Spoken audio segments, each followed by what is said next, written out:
Il y a quelque temps, je l'ai fourré dans un sac poubelle. Je suis descendu le déposer sur le trottoir. Je suis remonté me faire un café, je prenais mon temps. Je gambergeais pendant que l'eau chauffait. Je me disais, mais putain, cet uniforme, c'est toute ma vie quand même. Hein. C'est plus qu'un symbole. Hein. C'est comme une seconde peau pour nous, les soldats. C'est avec ça qu'on s'inscrit dans la civilisation, qu'on fait l'unité avec nous-mêmes pour défendre la nation. J'ai vu mes frères dans les cercueils, avec ce costume. Ça leur rendait beau même dans la mort. Je peux pas le balancer comme ça. D'un coup, je me suis dit, mais merde, mais si quelqu'un le pique, je vais le regretter jusqu'à la fin de mes jours. Je suis sorti. J'ai pris l'escalier parce que l'ascenseur était bloqué en bas. J'ai dévalé les étages comme un malade. Je suis passé devant les boîtes aux lettres, j'étais violet, je pouvais plus respirer. Et je suis arrivé sur le trottoir, il y avait un type qui venait de prendre le sac. Ouais. Il était en train de tirer sur le nœud que j'avais fait.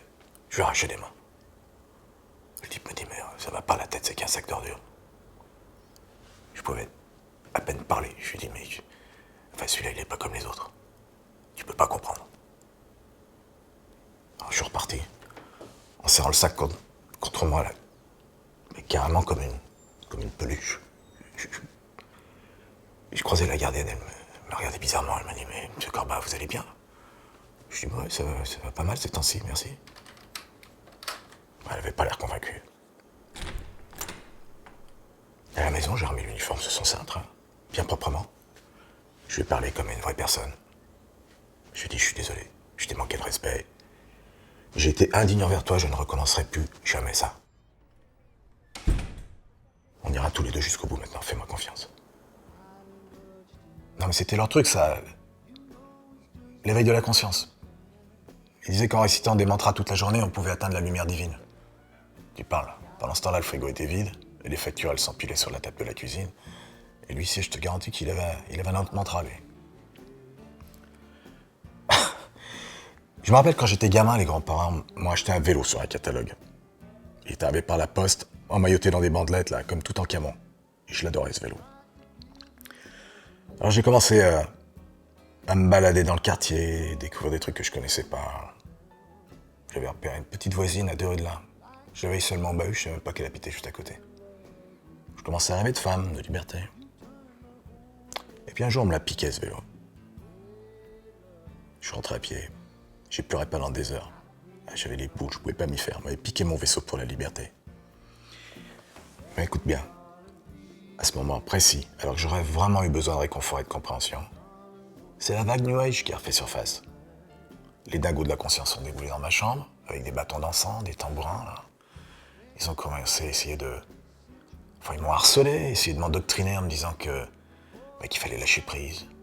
Ouais, ne pas être matérialiste parce que c'était un enfermement.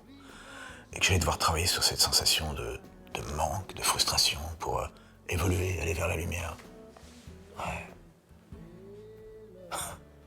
Des fois, il me disait, tu sais, Danny, tu nous appartiens pas. Tes vrais parents, c'est la terre et le soleil. C'est niqué, ça, non?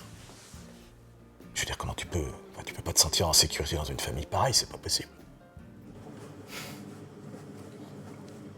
Des fois, je pense à toi, Polo, je me dis que t'as pas eu de chance. T'as été trop vite pour toi, mon petit frangin. Mourir à 20 ans d'une overdose, c'était vraiment très con. T'en as pris plein la gueule, toi aussi.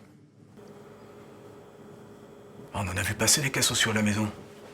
Des branleurs New Age qui se prétendaient architectes, thérapeutes ou je ne sais quoi. Des fumeurs de joints, ouais. Vous les vieux, vous vouliez un monde de permission, c'est ça? Un monde où on peut se la couler douce et se faire passer pour ce qu'on n'est pas. Un monde où on s'occupe surtout pas de ses gosses, hein. On attend que ce soit l'État qui s'en occupe. C'était ma base, moi. C'est sur ce merdier que j'ai dû me construire. À l'époque, le vieux, il avait une queue de cheval. Il était défoncé toute la journée.